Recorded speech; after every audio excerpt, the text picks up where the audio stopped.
अगर आपके पास करेले कम हैं और आपके घर के अफराद ज़्यादा हैं या आपके मेहमान ज़्यादा आ गए हैं तो आप इतने कम करेलों में किस तरह तमाम को मैनेज कर सकते हैं।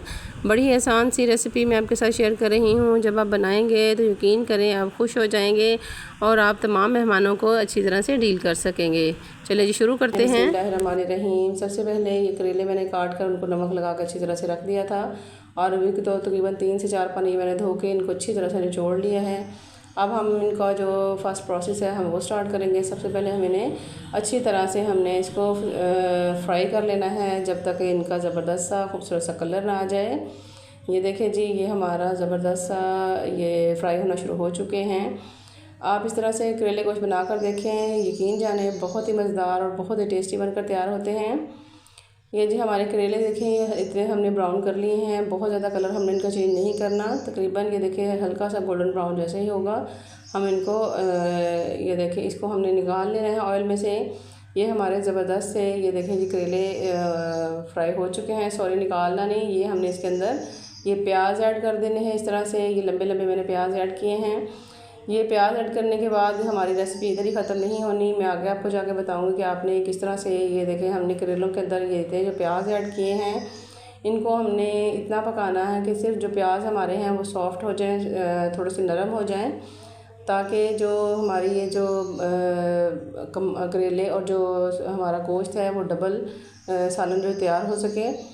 ये देखिए जी करेलों के अंदर हमने जो प्याज ऐड किए हैं इनको हमने अच्छी तरह से अलग-अलग जो लच्छे हैं इनके करते हुए इनको अच्छी तरह से हमने फ्राई कर लेना है। और ये देखिए जी ये हमारा जो हमें जितने सॉफ्ट करेले चाहिए थे ये हमारे इतने सॉफ्ट करेले हो चुके हैं। और अब हमने इनको तकरीबन थोड़ा सा फ्राई करने के बाद हम इनको अच्छी तरह से इनको हम निकाल लेंगे। निकाल के हमने साइड पर रखना है और मैं आपको बाद में बताऊँगी हमने इनको क्या करना है। अब जो हमारा नेक्स्ट स्टेप है ये देखें जी, ये जो हमारा ऑयल बचा था करेलों वाला इसी के अंदर मैंने ये प्याज ऐड कर दिए हैं। और प्याज ऐड करने के बाद हम इन्हें फ्राई करेंगे अच्छी तरह से। उम्मीद है आपको मेरी रेसिपीज़ पसंद आ रही होंगी और अगर आपको मेरी रेसिपीज़ पसंद आ रही हैं तो आप मेरे चैनल को लाइक करें, सब्सक्राइब करें, शेयर करें और बेल आइकन को ज़रूर दबाया करें ताकि आपको मेरी तमाम जो रेसिपीज़ हैं उसका नोटिफिकेशन मिलता रहे। ये देखें जी ये तकरीबन हमारा ये किनार है, जब तक हमारा प्याज का ब्राउन होगा तो हमने इसके अंदर चिकन ऐड कर देना है। और चिकन ऐड करने के बाद ये देखिए इसको हमने इसको प्याज़ों के अंदर हमने इसको मिक्स कर लेना है। गोश्त को हमने जितना हम गोश्त की अच्छी भुनाई करेंगे गोश्त हमारा जो है चिकन हमारा उतना ही टेस्टी और बहुत ही लाजवाब बनेगा। आपने इसकी भुनाई जो है बहुत अच्छी तरह से करनी है। अब इसके अंदर थोड़ा सा मैं तकरीबन 1 बड़ा चम्मच है वो मैं नमक ऐड करूँगी, क्योंकि गोश्त को भूनते हुए जब हम इसके अंदर नमक ऐड करते हैं तो इससे ना तो गोश्त टूटता है और इसका जो गोश्त एक बड़ा ही ज़बरदस्त करारा सा रेसिपी जो उसका टेस्ट बनता है बहुत ज़बरदस्त टेस्ट बन जाता है इसका। आप ये ट्रिक लगा के देखें, बहुत ही मज़ेदार और बहुत ही ये टेस्टी रेसिपी बनेगी।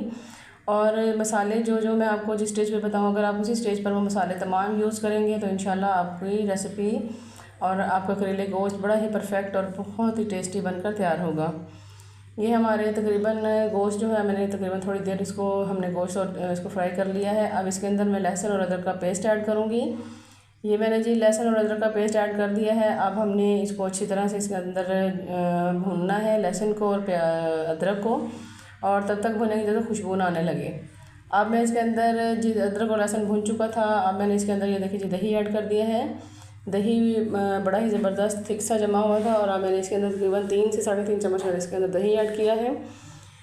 ये जो दही डालने का मकसद है, एक तो गोश्त का टेस्ट बहुत ज़बरदस्त हो जाता है और दूसरी बात ये है कि जो हमारे करेले हैं वो बिल्कुल भी जो कड़वे नहीं बनते।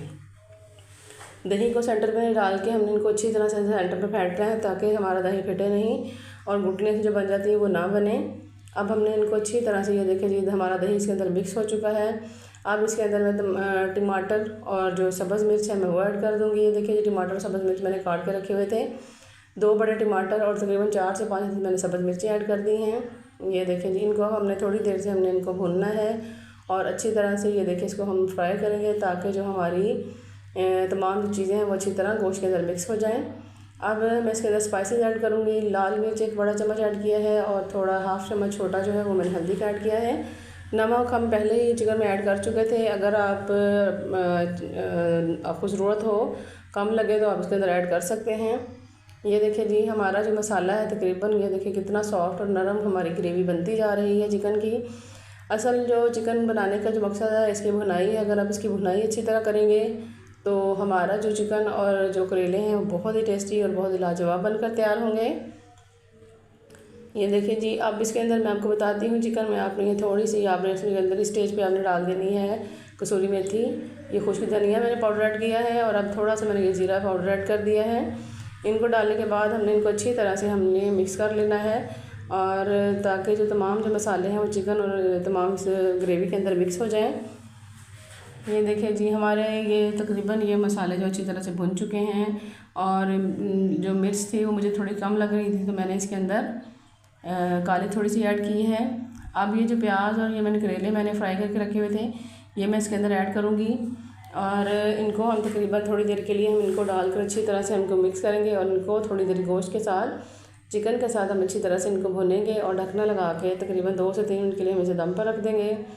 ये देखिए जी ये हमारे ज़बरदस्त से करेला गोश्त बहुत ही टेस्टी और बहुत ही लाजवाब हमारा ये हाफ़ केजी करेले में हमारा इतना सालन बन चुका है, जो कि बहुत ही मज़ेदार और बहुत ही टेस्टी रेसिपी है। और उम्मीद है आपको मेरी रेसिपी आज की पसंद आई होगी। अब हमें धनिया इसके ऊपर ऐड करेंगे। धनिया आप ये देखिए जी इस तरह मैंने धनिया ऐड कर दिया है। अब हमें इसके अंदर धनिया को अच्छी तरह से हमने मिक्स कर लेना है, और धनिया को मिक्स करने के बाद मैं अब इसको डिश आउट करती हूँ।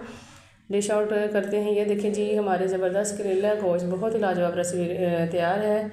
इंशाल्लाह दोबारा किसी नई रेसिपी में मिलेंगे। अल्लाह हाफिज़।